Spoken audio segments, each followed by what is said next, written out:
प्रेम पत्र राधा स्वामी भाग पहला वचन 26वां। परमार्थ की जरूरत हर एक जीव को और संतों के उपदेश का सच्चा और पूरा फायदा। सब जीवों को चाहे मर्द होवे या औरत बराबर जरूरत परमार्थ की अभ्यास की है, जो कि संतों ने दया करके जारी फरमाया है। यानी जिस वक्त की मर्द या औरत 20-22 वर्ष की उम्र तक पहुंचे, उसी वक्त से उसको मुनासिब है कि संतों के उपदेश की माफिक सुरक्षित योग का अभ्यास शुरू करे। और जो कोई काम परमार्थी की बाहरमुखी है, सिवाय इसके कि मालिक के नाम पर जीवों को तन और धन से सुख पहुंचाना, कोई फायदा अंतरी परमार्थ का नहीं दे सकता है। बाहरमुखी कामों में सूरत और मन की धार इंद्रियों के द्वारे बाहर फैलती है, और सुरक्षित के अभ्यास में सूरत और मन की धार बाहर से सिमटकर अंदर में ऊपर को अपने भंडार की तरफ चढ़ती है, और इस अभ्यास से ज्यादा ताकत और सुख मिलता है। मालिक ने हर एक जीव में 3 किस्म की ताकतें रखी हैं। एक देह और इंद्रियों की ताकत, दूसरी विद्या और बुद्धि और मन की ताकत, तीसरी चैतन्य सूरत यानी आत्मा या रूह की ताकत। लेकिन ये ताकतें जब तक कि मेहनत और शौक के साथ साधना और मथन न किया जावे, तब तक प्रकट नहीं हो सकती हैं। यानी जिस किसी ने अपने शौक के माफिक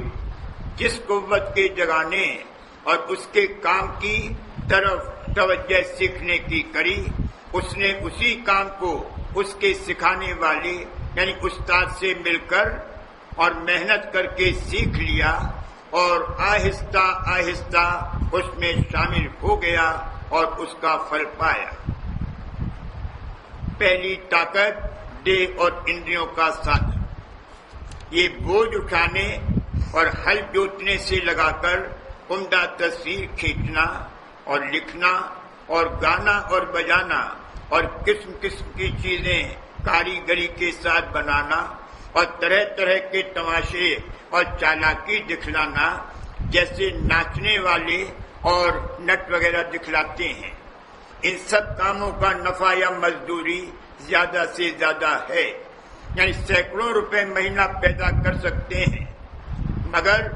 बोझ उठाने वाला और हल जोतने वाला 2, 3 या 4 आने रोज से ज्यादा नहीं कमा सकता है। दूसरी कुव्वत मन और बुद्धि की। ये विद्या या इल्म के पढ़ने से जागती है, और यह इल्म मदरसे में उस्ताद से सीखने और मेहनत करने से हासिल होगा। जो कोई जिस इल्म की तरफ शौक के साथ तवज्जो करे, वह उसी इल्म को कुछ अरसे में सीख सकता है और इम्तिहान देकर राज दरबार से बड़ा काम पा सकता है, जिसमें वो हजारों लाखों बल्कि करोड़ों आदमियों पर हुक्म चला सकता है और मुल्कों का बंदोबस्त करता है, और हजारों रुपए की तनख्वाह पाता है, और बहुत बड़ी इज्जत और हुकूमत उसको मिलती है, और शहरों में नामवरी उसकी होती है, और दुनिया के सब तरह के लोग और दुनिया के सब तरह के भोग और विलास उसको आसानी से प्राप्त होते हैं। तीसरी कुव्वत रूहानी यानी चैतन्य सूरत या आत्मा की। यह ताकत पूरे और सच्चे परमार्थी गुरु से मिलकर और उनका और प्रेमी अभ्यासियों का सत्संग करके और अपने मालिक के चरण में मोहब्बत और दुनिया से बैराग करने से और मन और सूरत को साफ करके घट में ऊंचे की तरफ चढ़ाने से जागती है। जो कोई अपने मन और इंद्रियों को रोककर और सच्चे मालिक और सदगुरु का प्रेम हृदय में धरकर बराबर अभ्यास करे, वह एक दिन अपनी सूरत की ताकत को जगा सकता है, और फिर बिना उसके मांगे देशों में नामवरी फैलती है और दूर दूर से मर्द और औरत और लड़के वाले उसके पास आकर उसकी पूजा और प्रतिष्ठा करते हैं और अपने जीव के वास्ते मुक्ति और निजात हासिल करने के लिए उसको एक बड़ा वसीला अपना समझकर उसकी सेवा और खिदमत तन मन और धन से करते हैं और सिर्फ उसकी जिंदगी में नहीं बल्कि बात चोला छोड़ने के उसके नाम और निशान की पूजा और अदब कसरत से मुल्कों और देशों में जारी होती है और हर एक देश के लोग मर्द और औरत और लड़के उसके नाम और उसकी बानी को गाकर अपना जन्म सफल करते हैं। इस किस्म के लोग अपने अपने दर्जे के माफिक संत और साध और अवतार स्वरूप और महात्मा और पैगंबर और औलिया कहलाते हैं। उनका मालिक आप उनको प्यार करता है और उनकी इज्जत और महिमा और बड़ाई बढ़ाता है और उनके मत को जो वे अपने मालिक के हुक्म से जारी करें दूर दूर तक फैलाता है। ऊपर के बयान से तीनों कुव्वत के जगाने वालों का दर्जा और महिमा और बड़ाई और फायदे का हाल जाहिर होता है। अब हर एक जीव को इख्तियार है, चाहे तीनों कुव्वतों को जगावे चाहे एक या दो को, हर एक कुव्वत का दर्जा और फायदा अलहदा अलहदा है। पर जिसने रूहानी यानी सूरत या आत्मा की ताकत को जगाया वह मालिक के देश में पहुंचकर परम आनंद को प्राप्त होगा और देहियों और जन्म मरण के दुख से बच जावेगा और इस लोक में भी उसको इस कदर बड़ा दर्जा जिंदगी में और भी मरने के पीछे मिलेगा कि जो बादशाहों और राजों और अमीरों और विद्यावानों और बुद्धिवानों को नहीं मिल सकता है। और जो इस कुव्वत को या विद्या और बुद्धि की कुव्वत को नहीं जगावेंगे तो वे कुव्वतें उनकी सोती हुई रहेंगी और न उनको पूरा पूरा दुनिया का सुख मिलेगा और न परमात्मा का आनंद हासिल होगा और न दुखों से बचाव होगा। जो कोई पूरा पूरा सूरत यानी आत्मा की कुव्वत को नहीं जगावे तो उसको मुनासिब है कि कुछ मेहनत करके थोड़ा बहुत इस कुव्वत को जरूर जगावे ताकि उसको इस दुनिया में भी आराम मिले और परलोक में भी सुख पावे। यानी जो थोड़ी बहुत मेहनत करके सूरत का अभ्यास करता रहे और सच्ची शरण पूरे गुरु और सच्चे मालिक राधा स्वामी जाल की धारण करे तो वे अपनी मेहर से उसको संसार सागर से बचाकर पार ले जावेंगे और महासुख का स्थान बख्शेंगे। और जो इस वचन को नहीं माने तो उसको इख्तियार है पर उसको हमेशा जन्म मरण भुगतना पड़ेगा और देहियों के साथ ऊंचे नीचे दर्जे में सदा दुख सहता रहेगा और आत्मघाती यानी अपने जीव का आप नुकसान और अकल्याण करने वाला करार दिया जाएगा। सब मत वाले और कुल जीव कहते हैं कि मालिक हर जगह मौजूद है यानी सर्वव्यापक है और जो ऐसा है तो वह आदमी और कुल जानदारों में भी मौजूद है। आदमी में मालिक का तख्त उसकी मस्तक यानी दिमाग में है और जीव यानी सूरत उसकी अंश है और जब इसकी बैठक जागृत अवस्था में आंखों के मुकाम में है तो मालिक का तख्त बाहर सूरत इस स्थान से ऊंचे पर मस्तक में होना चाहिए जहां से ये सूरत की धार उतरकर पहले ब्रह्मांड में और फिर पिंड में आंखों के स्थान पर ठहरी और वहां से तमाम देह में पैरों तक रगों के वसीले से व्यापक हुई। अब समझना चाहिए कि इस सूरत की धार को पहले उसकी बैठक की तरफ उलटना और समेटना और फिर वहां से यानी आंखों के ऊपर अंतर में होकर उसके भंडार की तरफ चढ़ाना, यह काम आत्मा यानी सूरत की कुव्वत का जगाना कहलाता है। रास्ते में कई ठेके यानी मुकाम हैं, तो जितनी दूर तक यानी जिस स्थान तक जो कोई पहुंचा उसी कदर उसकी सूरत जागी और उतना ही भेद कुदरत और रचना का उसको मालूम हुआ, यानी उस मुकाम से नीचे का सब हाल उसको मालूम पड़ा। पर जो कोई की धुर स्थान तक पहुंचा जहां से आदि में सूरत का ज़हूर हुआ और वहां से नीचे नीचे रचना होती शुरू हुई, उसको कुल भेद कुदरत का मालूम हुआ और उसी को दर्शन परम भंडार यानी कुल मालिक राधा स्वामी जाल का हासिल हुआ और उसी का नाम परम संत और परम गुरु है और वही परम आनंद को प्राप्त होकर अमर और अजर हो गया और उसी की निर्देश सफल हुई, यानी उसी ने अपनी चैतन्य शक्ति पूरी पूरी जगाई। अब मालूम हो कि ये काम सरस्वती मार्ग के अभ्यास से हो सकता है, यानी सूरत को जिस धार पर की यह सवार होकर उतरी है उसी धार के वसीले से चढ़ाना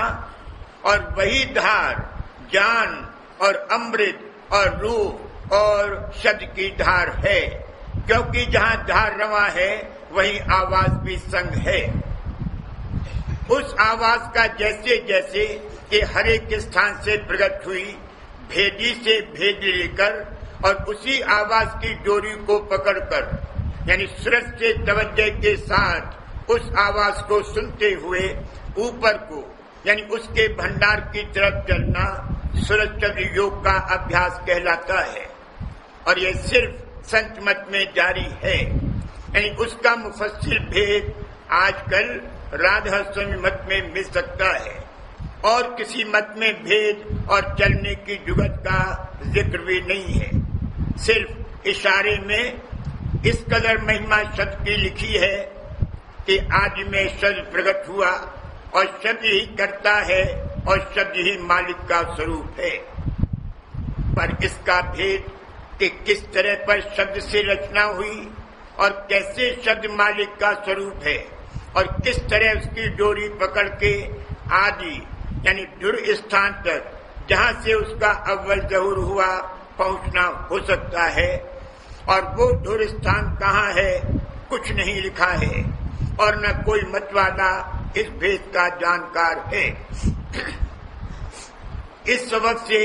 सबके सब पोथियों और मजहबी किताबों के पढ़ने और पढ़ाने और बाहर की पूजा और रस्मों के चलाने में अटक गए और जो थोड़े बहुत विद्या और बुद्धिमान थे वे अपने आप को ब्रह्म यानी चैतन्य समझकर चुप हो रहे और इस सबब से सच्चा उद्धार यानी सच्ची मुक्ति किसी की भी नहीं हुई और ना होती है। वचन नंबर 27वां। जवाब थोड़े से सवालों के जो एक सत्संगी ने भेजे। सतपुरुष से ज्योत निरंजन दो कला प्रकट हुई और ये दोनों कला चैतन्य हैं और इन्हीं ने तीन लोक की रचना करी, पहले ब्रह्म सृष्टि और बाद उसके और किस्म की रचना यानी सुर नर और चारों खान, और यह रचना तीन धारों से प्रकट हुई और यह तीन धारें ब्रह्म और माया से मुकाम सहजदल कमल से निकली और वो तीन गुण कहलाते हैं। सहजदल कमल तक माया चैतन्य और निहायत लतीफ है। सहजदल कमल और तीन गुणों के मंडल के नीचे जड़ता शुरू हुई और जिस कदर उतार नीचे होता गया कसाफत यानी जड़ता बढ़ती गई। सबब इसका ये है कि सतलोक तक निर्मल चैतन्य देश है और उसके नीचे हल्की तय चैतन्य पर थी, सो ऊपर से धाराई उसने उस तय को और निर्मल चैतन्य को जुदा करके रचना करी और वो गिलाफ या खोल जो अलहदा हुआ उससे नीचे की रचना की देह जाहिर हुई और इसी तरह हर मुकाम से गिलाफ या खोल जो बनस्बत ऊपर के ज्यादा मोटा होता गया, खारिज करके नीचे को गिरा दिया गया और निर्मल चैतन्य अलहदा कर लिया गया और उसी गिलाफ या खोल के मसाले से नीचे की रचना की देह जाहिर होती गई। गरज की इस मुकाम पर जहाँ की इंसानी और उससे भी नीचे की रचना है, गिलाफ ज्यादा मोटा था और वो बवजह इस मोटाई के महज जड़ हो गया, जैसे कि किसी दरख्त पर बहुत चमड़ी जो चढ़ी होती है वो कुछ अरसे बाद खुश्क होकर गिर जाती है और उसमें तरी बिल्कुल नहीं रहती है। यही हाल नीचे बढ़ता गया। रचना के अरसे की कुछ तादाद नहीं है और न उसका शुमार मुमकिन है। जो शुमार कुरान और दूसरी किताबों में लिखा हुआ है सिर्फ इसी सूरज मंडल या उसके ऊपर के सूरज का है और इसी सूरज मंडल को पैदा हुए मुवाफिक इल्म सितारों के बेशुमार वर्ष गुजरे हैं और संत फरमाते हैं कि एक सूरज मंडल के नीचे दूसरा और दूसरे के नीचे तीसरा, इसी तरह रचना होती चली आई है और अव्वल सूरज मंडल का दूसरे मंडल का सूरज जो उसके नीचे है एक तारा है। अब दराजी और वसत रचना का ख्याल करो कि कयास काम नहीं करता और हर एक मैदान में बेहिसाब रचना है। मैदान से मुराद हर एक मंडल के घेर से है। सो हर एक मंडल में ऊपर से नीचे तक बराबर रचना होती चली आई है। ऊपर की रचना नीचे की बनिस्बत ज्यादा से ज्यादा निर्मल और रोशन है। जैसे इस लोक की हवा के मंडल में बहुत से दर्जे लताफत और सर्दी के हैं और पहाड़ पर चढ़ने से इन दर्जों की खबर पड़ती या अपने मकान के ऊपर के खनों पर चढ़ने से तफावत हवा का मालूम होता है। इसी तरह रचना में मंडल हैं और उनकी रचना में ऊपर और नीचे के हिसाब से तफावत और फर्क है। सबसे ऊपर जो देश है वो निर्मल चैतन्य और ऐन रूहानी है और वहाँ मिलोनी खोल या तय की नहीं और इसी वजह से वहाँ माया के मसाले की बनी हुई देह नहीं है और इसी सबब से वो परम आनंद और सरूर का मुकाम है और जन्म मरण और तकलीफ देह की वहाँ नहीं है। वहाँ पहुँचना सूरत का वास्ते हासिल करने सच्ची और पूरी मुक्ति के सब मंडलों को खोड़कर जरूर है और यह काम सूरत सब योग के अभ्यास से बन सकता है और किसी तरह से मुमकिन नहीं है, क्योंकि शब्द की धार धुर से आई है। उस पर सवार होकर धुर मुकाम तक पहुंचना मुमकिन है और बाकी धारें जो रचना में आई हैं वे किसी न किसी नीचे के मुकाम से पैदा होकर उतरी हैं। उन धारों को पकड़कर उस मुकाम तक पहुंच सकता है कि जहां से वो धारें निकली हैं। उस मुकाम के ऊपर यानी धुर स्थान तक किसी तरह से नहीं जा सकता है। ऊपर के हाल से फर्क और तफावत रचना का एक दर्जे और सब दर्जों में समझ लो। ये बस व मिलोनी खोल यानी माया के हुआ है और इस तफावत से कर्ता की जात पर किसी तरह का दोष नहीं आ सकता है, क्योंकि निर्मल चैतन्य देश में सतलोक और अलख लोक और अगम लोक की रचना में किसी तरह का फर्क और तफावत नहीं है और नीचे के लोकों में जहां से कि माया का ज़हूर हुआ थोड़ा थोड़ा फर्क और तफावत पैदा होता गया और नीचे के मंडलों में ज्यादा बढ़ता गया। यह रचना जो सतलोक के नीचे हुई है ब्रह्म और माया की करी हुई है, यानी ब्रह्म ने सतपुरुष से सेवा करके इजाजत लेकर यह रचना करी है। सो इन माया ब्रह्म की निस्बत अलबत्ता इस कदर इल्जाम लगाया जा सकता है कि इन्होंने जीवों को सत्पुरुष का भेद नहीं दिया और वास्ते बढ़ाने और कायम रखने रचना के अपनी हद में अनेक तरह के धोखे देकर जीवों को अपनी अमलदारी में रखा और अनेक मत जारी करके उनको भरमा और भुला दिया। इसी वजह से संत फरमाते हैं कि ब्रह्म देश के पार जाना चाहिए। इस कर्ता का स्वरूप किसी कदर नाकिस है,